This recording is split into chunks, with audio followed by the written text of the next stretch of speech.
जन आशीर्वाद यात्रा पहुंची Badaun. Oxygen plant का किया उद्घाटन। मौके पर बीजेपी के तमाम कार्यकर्ता रहे मौजूद।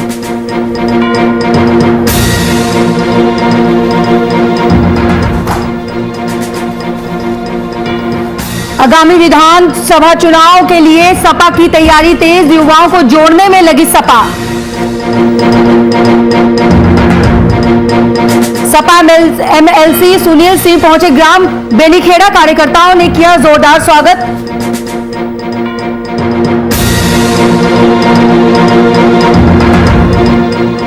कासगंज में बदमाशों के हौसले बुलंद। अज्ञात बदमाशों ने की गार्ड की हत्या। पुलिस ने पोस्टमार्टम के लिए भेजा शव।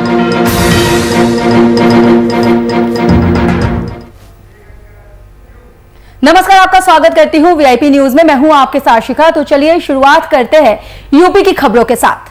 केंद्रीय राज्य मंत्री बीएल वर्मा ने के नेतृत्व में चल रही जन आशीर्वाद यात्रा ने बदायूं सीमा में प्रवेश किया। वहीं 12:30 बजे जन आशीर्वाद यात्रा के केंद्रीय मंत्री बीएल वर्मा के गृह निवास कस्बा उधानी पहुंची, जहां उन्होंने राजकीय मेडिकल कॉलेज बदायूं में पीएम केयर फंड द्वारा लगाए गए ऑक्सीजन प्लांट का उद्घाटन किया। इसे लेकर बीजेपी पदाधिकारी और कार्यकर्ताओं में खुशी की लहर है।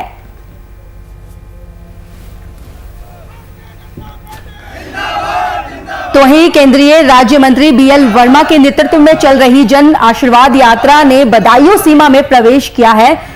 12:30 बजे जन आशीर्वाद यात्रा केंद्रीय राज्य मंत्री बीएल वर्मा के गृह निवास कस्बा उझानी पहुंची, जहां उन्होंने राजकीय मेडिकल कॉलेज बदायूं में पीएम केयर फंड द्वारा लगाए गए ऑक्सीजन प्लांट का उद्घाटन किया है, जिसमें बीजेपी पदाधिकारी और कार्यकर्ताओं में खुशी की लहर देखने को मिली है।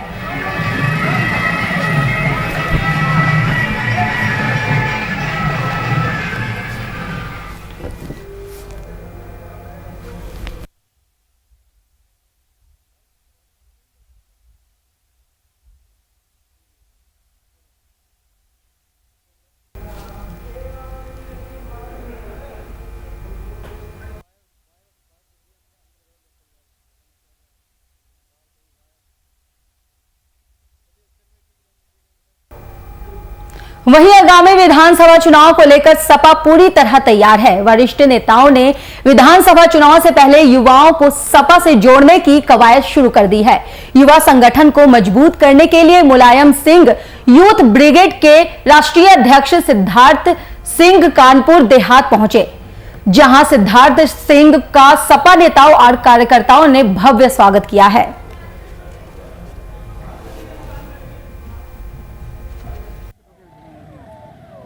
उत्तर प्रदेश का नौजवान अब मर चुका है और वो आदरणीय अखिलेश यादव जी को अपने मुख्यमंत्री के रूप में देखना चाहता है। वो गांव से लेकर शहरों तक अब पूरी अंगड़ाई ले रहा है। आज अगर उत्तर प्रदेश में चुनाव हो जाए तो 400 सीट समाजवादी पार्टी पार कर जाएगी। ये जनसाला बता रहा है जो सड़कों पे उतरा हुआ है इस समय। कानपुर देहात की 4 सीटें समाजवादी पार्टी की झोली में कैसे जाएं, इस पे आज हम लोग मंत्रणा करने आए थे और जल्दी हम फिर बैठेंगे अपने पार्टी के सीनियर नेताओं के साथ और दूसरी रणनीति तैयार करेंगे आने वाले चुनाव के साथ।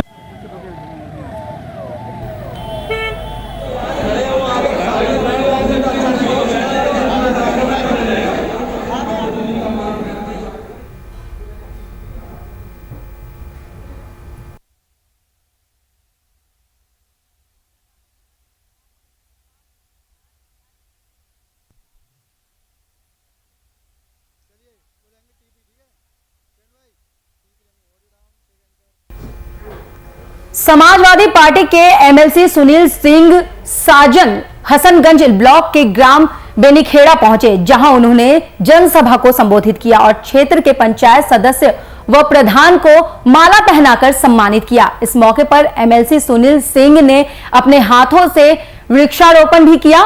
इस मौके पर कई गणमान्य लोग मौजूद भी रहे।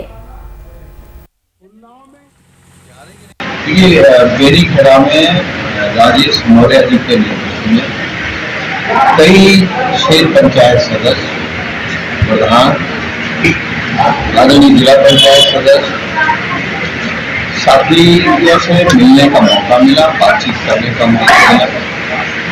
कैसे जनता ने भरोसा दिया है, इन लोगों को बता करके भेजा है, कैसे जनता का भरोसा कायम रखेंगे, अपने क्षेत्र में किस तरीके से सेवा कर पाएंगे और हम लोग उस पर क्या उनकी मदद कर सकें। वहीं समाजवादी पार्टी के एमएलसी सुनील सिंह साजन हसनगंज ब्लॉक के ग्राम बनीखेड़ा पहुंचे हैं, जहां उन्होंने जनसभा को संबोधित किया और क्षेत्र में पंचायत सदस्य व ग्राम प्रधान को माला पहनाकर सम्मानित किया है। इस मौके पर एमएलसी सुनील सिंह ने अपने हाथों से वृक्षारोपण भी किया है। इस मौके पर कई गणमान्य लोग मौजूद दिखे।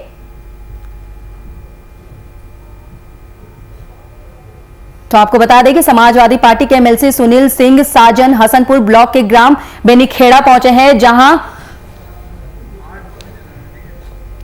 उन्होंने जनसभा को संबोधित किया है।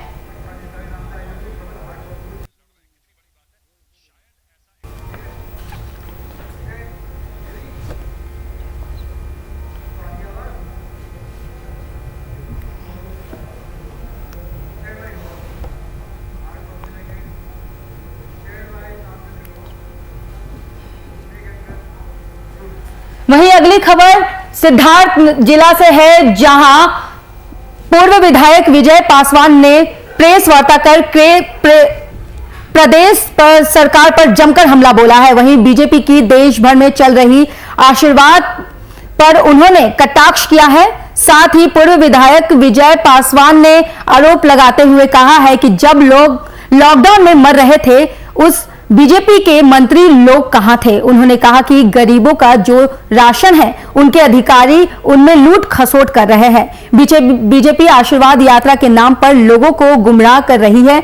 बीजेपी पासवान ने दावा करते हुए कहा है कि भाजपा की सारी हरकत जनता समझ चुके हैं, इसके बहकावे में कोई आने वाला नहीं है। 2022 में उत्तर प्रदेश सपा की सरकार बनाने जा रही है। अखिलेश यादव के कमान संभालने के बाद ही सबका कल्याण हो पाएगा। जब कोरोना महामारी 2 साल से चल रही थी, तमाम परिवार अपने परिवारों को छोड़ दिया। पैदल चलते हुए रास्ते में कितने लोगों ने दम छोड़ दिया, कभी उनका आंसू पोंछने नहीं गए। तमाम 2 सालों से बच्चे घर बैठे हैं, जो पढ़ाई लिखाई कर रहे थे, कुछ उनको पढ़ाई लिखाई करके आगे निकल रहे थे, तो पढ़ाई लिखाई भूल के गाँव में मट्टी लगा के घूम रहे हैं। और जो गरीबों का राशन है, इनके अधिकारी सब मिलकर बांट खा ले रहे हैं। तमाम ऐसा भ्रष्टाचार इनका है, जो अपना कृत्य छुपाने के लिए ये आशीर्वाद यात्रा बना के जनता को फिर से गुमराह करने की कोशिश कर रहे हैं, नौजवानों को गुमराह करने की कोशिश कर रहे हैं। लेकिन हम लोग 6 महीने से गांव-गांव जाके नौजवानों को मन में टटोला है और समाजवादी पार्टी फिर से अखिलेश यादव जी को याद कर रही है।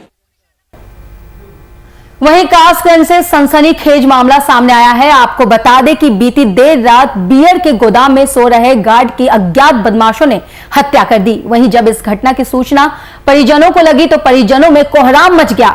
वहीं इस घटना की सूचना पुलिस को दी गई। घटनास्थल पर पहुंची पुलिस ने मृतक के शव को कब्जे में लेकर पोस्टमार्टम के लिए भेज दिया है और आगे की कार्रवाई शुरू कर दी है। कोतवाली कासगंज में एक हत्या की सूचना कल रात को प्राप्त हुई थी, लगभग 1 बजे के करीब। मौका मुआयना किया गया, डॉग स्क्वाड और फील्ड यूनिट को भी मौके पर बुलाया गया था। और जो मृतक है उनका नाम उमेश कुमार नागर है। उम्र करीब 63 वर्ष है, जो चौकीदार की नौकरी एक शराब के गोदाम में करते थे। उनकी मार की हत्या जो है वो कर दी गई है। कुछ एक व्यक्ति ने कुछ लोगों को वहाँ पे देख भी लिया था, उसी व्यक्ति ने पुलिस को जो है वो सूचना न दी थी। मुकदमा पंजीकृत किया।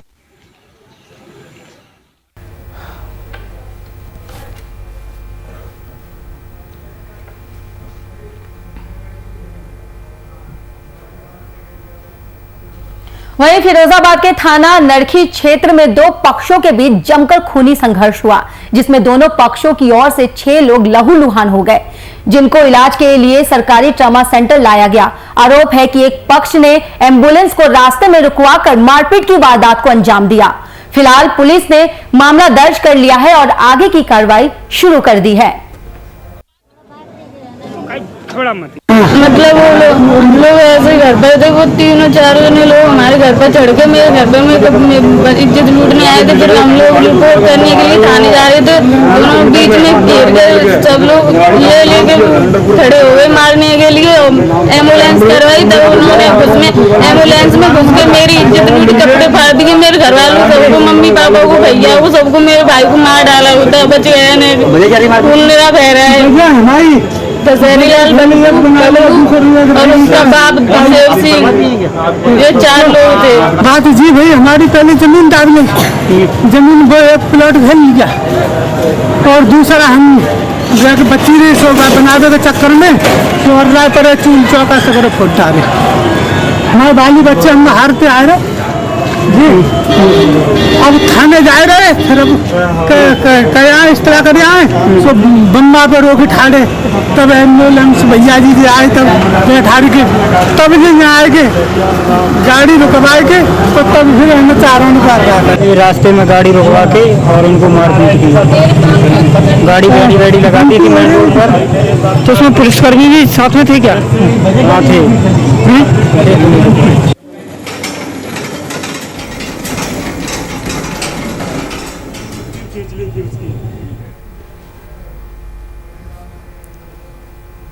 वहीं कानपुर में अपराधियों के हौसले दिन पर दिन बुलंद होते जा रहे हैं। अपराधी एक के बाद एक आपराधिक घटनाओं को अंजाम दे रहे हैं। ताजा मामला घाटमपुर कस्बे के IDBI बैंक के सामने से आया है, जहां बेखौफ अपराधियों ने एक मोटरसाइकिल सवार युवक को गोली मार दी। गोली लगने से युवक गंभीर रूप से घायल हो गया है। वहीं इस घटना की सूचना पुलिस को दी गई है। पुलिस घटनास्थल पर पहुंची और घायल को नजदीकी अस्पताल में भर्ती करा दिया है, जहां घायल का इलाज चल रहा है। वहीं इलाज के दौरान घायल की मौत हो गई है। वहीं मौत की खबर सुनते ही परिजनों में शोक की लहर दौड़ गई है। फिलहाल पुलिस ने मृतक के शव को कब्जे में लेकर पोस्टमार्टम के लिए भेज दिया है और आरोपियों की तलाश शुरू कर दी है। दिनांक 18 अगस्त को शाम 7:30 बजे कस्बा घाटमपुर में स्टेशन रोड तिराहे के पास हर्षित सचान सना गिरीश सचान की कुछ लोगों द्वारा गोली मार दी गई। इसकी अस्पताल में जाकर मृत्यु हो गई। शव का पंचायतनामा भर के पोस्टमार्टम हेतु भेज दिया गया है एवं उक्त प्रकरण में थाना घाटमपुर में धारा 147, 148, 149, 302 IPC के तहत अभियोग पंजीकृत किया जा चुका है, जिसकी विवेचना इंस्पेक्टर घाटमपुर द्वारा की जा रही है। अभियुक्तों की गिरफ्तारी हेतु 2 टीमों का गठित किया गया है एवं अभियुक्तों की गिरफ्तारी के प्रयास किए जा रहे हैं। वहीं कानपुर में अपराधियों के हौसले दिन पर दिन बुलंद होते जा रहे हैं। अपराधी एक के बाद एक आपराधिक घटना को अंजाम दे रहे हैं। ताजा मामला घाटमपुर कस्बे के IDBI बैंक के सामने से आया है, जहां बेखौफ अपराधियों ने एक मोटरसाइकिल सवार युवक को गोली मार दी है। गोली लगने से युवक गंभीर रूप से घायल हो गया। वहीं इस घटना की सूचना पुलिस को दी गई। घटना स्थल पर पहुंची पुलिस ने घायल को नजदीकी अस्पताल में भर्ती करा दिया, जहां घायल की इलाज के दौरान मौत हो गई। मौत की खबर सुनते ही परिजनों में शोक की लहर दौड़ गई है। फिलहाल पुलिस ने मृतक के शव को कब्जे में लेकर पोस्टमार्टम के लिए भेज दिया है और आगे आरोपियों की तलाश शुरू कर दी है।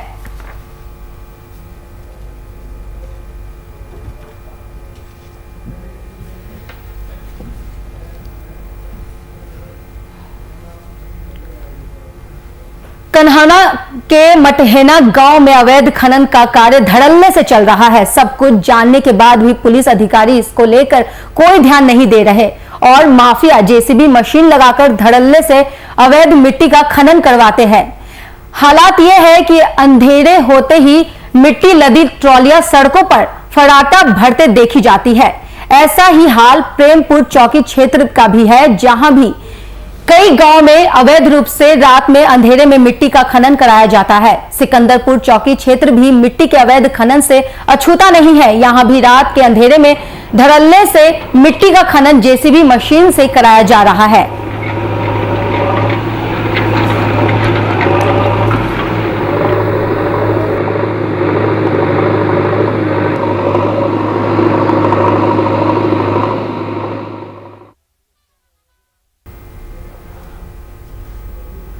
शाहजहांपुर के रहने वाले एक बुजुर्ग को अपने ही बेटे से अपनी जान का खतरा हो गया है। बेबस पिता अपने गले में मुझे मेरे बेटे से बचाओ को तख्ती टांग कर अधिकारियों से गुहार लगा रहा है। आरोप है कि संपत्ति के लालच में बेटे ने पिता को घर से निकाल दिया है। फिलहाल व्यवस्थित न्याय के लिए अधिकारियों के चक्कर काट रहा। दरअसल थाना सदर बाजार क्षेत्र के लाला तेली बजरिया के रहने वाले लज्जा राम की उम्र 78 साल है। लज्जा राम के इकलौते बेटे दुर्गेश ने संपत्ति के लालच में अपने बुजुर्ग पिता को जला देने की धमकी देकर घर से निकाल दिया। घर से निकाल देने जाने के बाद बुजुर्ग पिता गले में तख्ती लटकाकर न्याय की गुहार लगा रहा है। 2 महीने से उसने मतलब हमारे सेफ का लाकर तोड़ लिया और उसमें से 12 लाख रुपए का जेवर और 9,30,000 रुपए रखे हुए थे। मेरे पास साहूकारा का लाइसेंस है, मैं गिरमी का काम करता था, तो उसने सब निकाल लिए और मुझे बिल्कुल भिखारी बना दिया। अब जब मैंने शिकायतें की उच्च अधिकारियों से तो वो मुझे धमकी देने लगा और धमकी इतनी दी कि वो ये कह रहा मैं पेट्रोल जला के तुम्हें जला के मार दूं।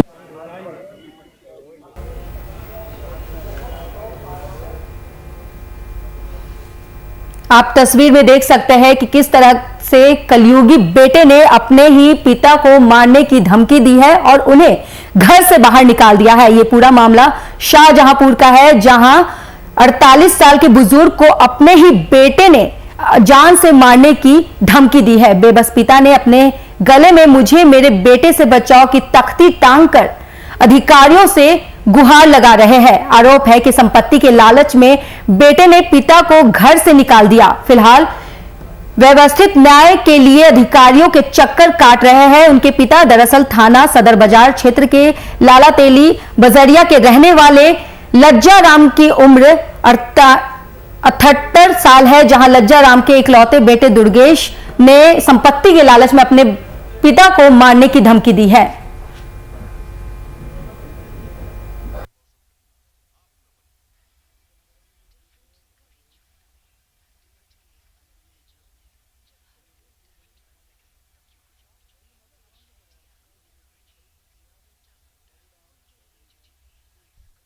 वहीं खबर रायबरेली से है, जहां लापता मासूम भाई बहन का नाले में शव मिलने से सनसनी फैल गई है।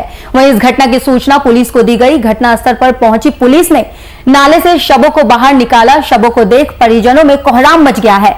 फिलहाल पुलिस ने शवों को अपने कब्जे में लेकर पोस्टमार्टम के लिए भेज दिया है और आगे की कार्रवाई शुरू कर दी है।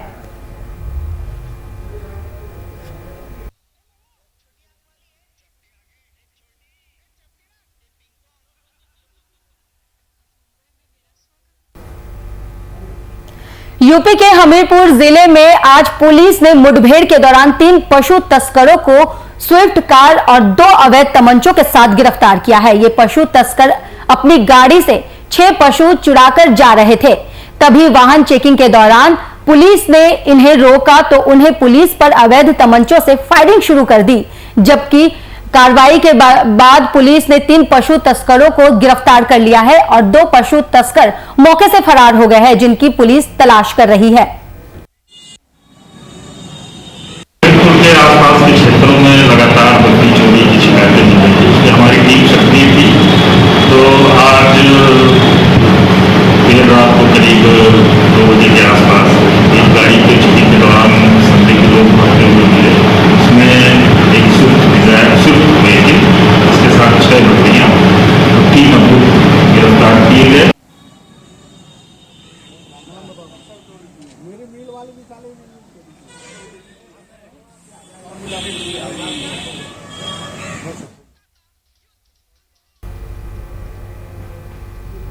वहीं अगली खबर कानपुर से है, जहां इलेक्ट्रिक रेलवे लाइन से सांड टकरा गया। सांड के टकराने से रेलवे ट्रैक दिल्ली से हावड़ा पूरी तरह बाधित हो गया। वहीं इस घटना की जानकारी जीआरपी को दी गई। घटनास्थल पर पहुंचे जीआरपी अधिकारियों का कहना है कि सांड के टकराने से कई इलेक्ट्रिक तार टूट गए हैं, जिससे एक बड़ा हादसा होने से टल गया है। हम लोग जा रहे थे चित्रकूट, तो आगे भी पता चला कि कोई सांड टकराया है महाबोधि एक्सप्रेस से। इससे 4-5 खंभे टूट गए हैं, तार भी टूट गया ऊपर का। 5:24 में यहाँ ट्रेन आई है, तो 5:24 में ट्रेन आने के बाद हमने पूछा कि सर क्या प्रॉब्लम आ रही है। बोल रहे हैं कि ये केबल की जो तार है वो टूट गई है। तो 6:30 बजे इन्होंने बोला कि मैक्सिमम 1 से 1.5 घंटा लगेगा। उसके बाद जब हम लोग फिर गए दोबारा रिपीट करने पूछने 8 बजे, फिर बोल रहे हैं 1 से 1.5 घंटा लगेगा। वही ट्रिप हुई थी, यहाँ की लाइट चली गई थी, तो उसके बाद जानकारी शायद सीआरओ हुआ था 2398 से, और उसके बाद कुछ ट्रबल आया है, वही ब्रेक डाउन हुआ है, और उसके बाद से गाड़ियाँ अब तक नहीं आई।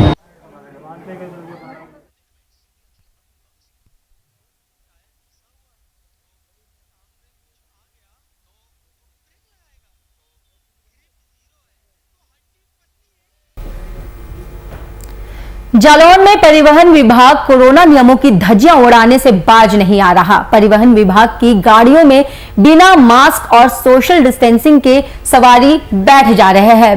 बस में बैठी सवारियों का कहना है कि ये कंडक्टर की लापरवाही है। इसे देखते हुए सवारी और कंडक्टर के बीच जमकर मारपीट हुई है। बच्चा है, 3 सीटर लिए हैं, पैसे दे नहीं रहे हैं, उल्टा गाली गलौज कर रहे हैं। और मारपीट वगैरह भी हुई रही में गाली गलौज की। इसके बाद फिर कालपी के आगे फिर हमने कहा एक सवारी एडजस्ट करो, तो ये गाली पकने लगे फिर से और हाथ उठा दिया।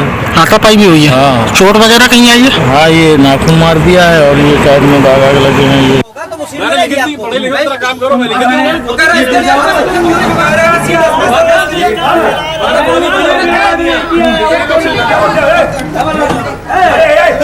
आपको बता दें कि जालौन में परिवहन विभाग कोरोना की नियमों का धज्जी उड़ाते हुए नजर आ रहा है। परिवहन विभाग की गाड़ियों में बिना मास्क और सोशल डिस्टेंसिंग के सवारियां बैठाई जा रही थी। बस में बैठी सवारियों का कहना है कि ये कंडक्टर की लापरवाही है, जो बिना सोशल डिस्टेंसिंग और मास्क के सवारियों को बैठा रहा है। इसको देखते हुए सवारी और कंडक्टर के बीच जमकर मारपीट भी हुई है।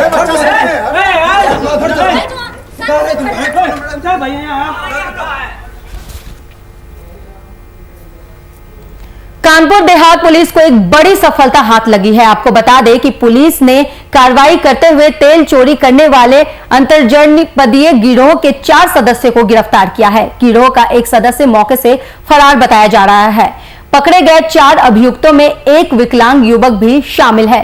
पुलिस ने चोरी के 215 लीटर डीजल और चोरी में प्रयोग होने वाले यंत्रों का बरामद भी किया है। 2 देसी कट्टे और कारतूस के साथ एक पिकअप भी बरामद किए।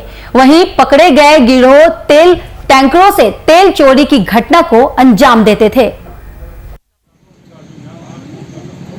पीएल डिपो है, वहाँ से जो निकलते हैं टैंकर, उनसे तेल चोरी करने वाले एक गिरोह का पर्दाफाश नई पुलिस ने किया है। उसमें प्रयुक्त गाड़ी बोलेरो लोडर है, उसमें 30 जर्किन मिली है, जिसमें 11 में चोरी का तेल बरामद हुआ है। और उसके साथ ही 2 अभियुक्तों के पास से तमंचा और उनके कार्टेज बरामद हुआ।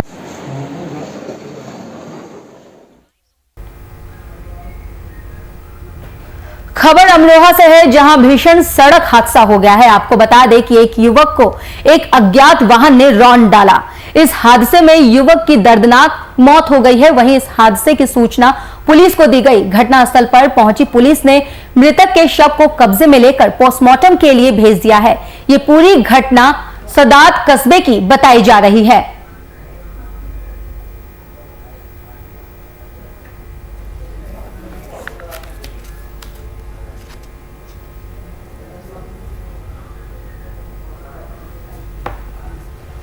उत्तर प्रदेश के अमरोहा जिले से एक वीडियो लगातार सोशल मीडिया पर खूब वायरल हो रहा है, जिसमें गांव के दबंग लोग मजदूर को चोरी के आरोप में पेड़ से दोनों हाथ बांधकर लाठी डंडे से पिटाई कर रहे हैं। यह वीडियो गांव जमानाबाद का बताया जा रहा है। निर्माणाधीन पंचायत भवन से समरसेबल की मोटर तार चोरी होने के शक में पंचायत भवन में काम करने वाले मजदूर को युवक के दबंगों ने पेड़ से बांधकर तालिबानी सजा दी। वहीं मजदूर की पिटाई का वीडियो बनाकर सोशल मीडिया पर वायरल कर दिया गया है। फिलहाल पुलिस ने मामले का संज्ञान लेकर आरोपियों के खिलाफ कार्रवाई शुरू कर दी है।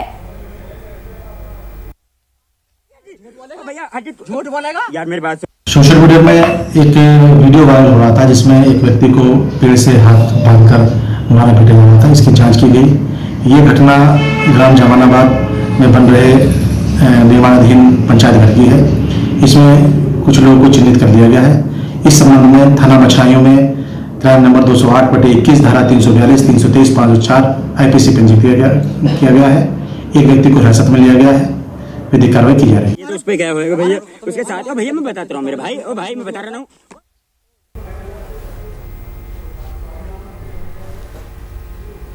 उत्तर प्रदेश की तमाम खबरों के जानकारी के लिए बने रहिए हमारे साथ VIP न्यूज में। नमस्कार।